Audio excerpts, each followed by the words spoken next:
Hello, my name's Sherry Forsyth and I'm a peak performance coach. And for this month, my theme is going to be talking about happiness. What makes us happy? Is it maybe just an illusion? Is it an emotion or is it a state of mind? There are many questions about happiness. So what do you think brings you happiness? Is it our job? Our friends, our family maybe? Maybe how much money we have?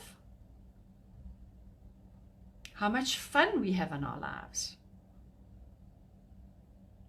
Maybe it's affected by how easy our life is. How many material possessions we have.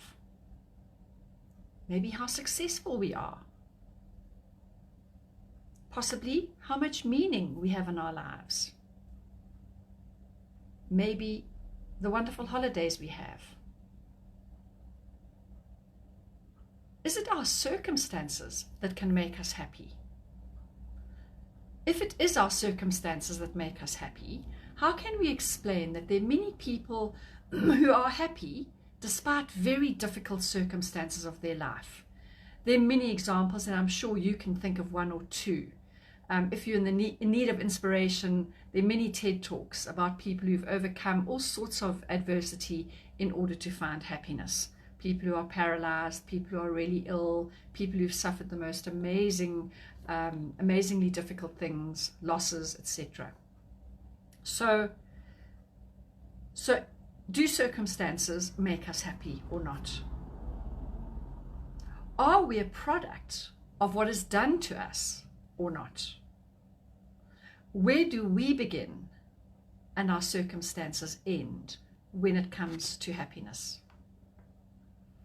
According to Elizabeth Kubler-Ross, she says happiness is a natural state that we all have been born into, but we forget about it because there's so many things that we feel should make us happy. I'm underlying the word should, okay, make us happy. So I'd like to briefly mention the longest study in happiness ever done, and it's still carrying on today. It's done by about the University of Harvard, and I will be speaking about this in more detail in the third video on the series on happiness.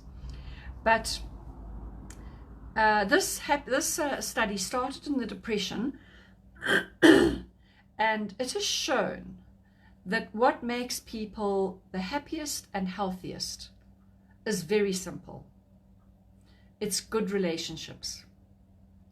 Good relationships with friends and family and a community that they know that they can turn to if ever they are in trouble. So if you remember only this from this video, I'll be happy. Okay? It's our relationships that make us happy. So even though we're very busy now in our lives, the time and the effort that we put into relationships really does bear huge fruit. So happiness can be influenced by the following. Firstly, whether you see life as being the glass being half full or half empty. And that's a natural way that some people are generally more positive than others are. It can be worked on, however, that's the good news. Happiness also comes from our choices. Okay. We can choose our attitude in any circumstances, and that was really brought to the public's attention by a book called Man's Search for Meaning by Viktor Frankl, who was in the concentration camps. And he realized there what made the difference between which people lived and which people died was to choose their attitude. Okay, to choose their attitude. Okay. So it also our happiness can also be determined or influenced by our thoughts. We can be broken by things like a horrible diagnosis, a very traumatic loss of our job, and we can choose to fight our situation, or we can choose to accept it. Okay, and if we choose to accept it, we're going to make the best of it. So our perception of a situation is very important.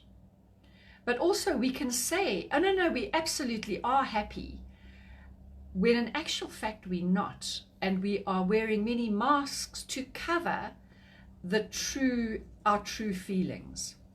And so these masks are endemic in our society, in today's world. And I can think of many examples where people actually say they are happy, but they really aren't. They're not working through their things. They're not trying to accept where they are. They're just using it as a mask to say, yes, I'm happy, because it's easier that way for them and for others. So what role does gratitude play in our happiness?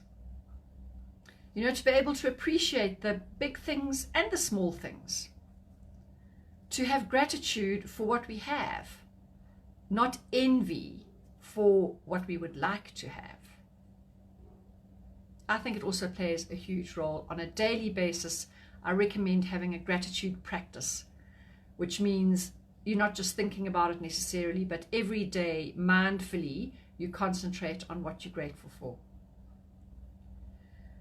Another interesting thing is that neuroscientists have shown that when we give to other people, there's a whole lot of chemistry. It's really feel-good chemistry that gets released into our bodies, the serotonins and the dopamines. So that is why when we give to other people, we feel so good. But an interesting thing is that that same chemistry is released when we receive something. So I think one of the things that's really important in happiness is to have a balance between giving and receiving.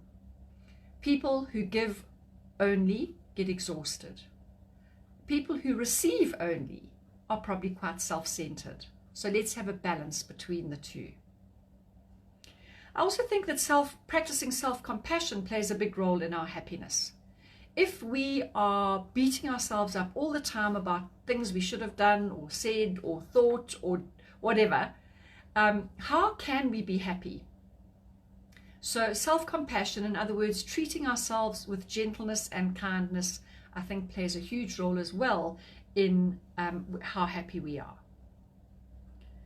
So happiness can come through external factors, a few of which I've named, but it also can come from within.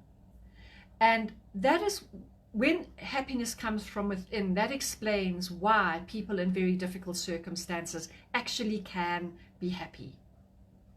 If we rely solely on external things, in other words, if we rely on circumstances, those circumstances are very fleeting. And we don't want to live in the land of when. In other words, when we earn, $50,000, we'll be happy. Or when we live in Cape Town, we'll be happy. Okay?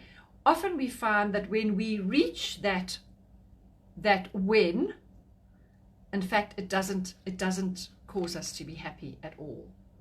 Okay? So we must be aware of the fact that of the external circumstances, the one that means the most, the one that determines whether you are happy or not, is your relationships with friends and family. So that, please remember. I am going to be discussing in my next video that happiness does come from within, and therefore what do we have to do to make sure that we can ensure our own happiness. And as always, I love your comments. I'd love to know what you thought about the video today, whether you have any ideas you would like to share. If you found this video to be helpful in any way, please I ask you to share it. I also ask you to join me on my YouTube channel, on my Instagram account. And as always, I thank you so much for your time in listening to this video.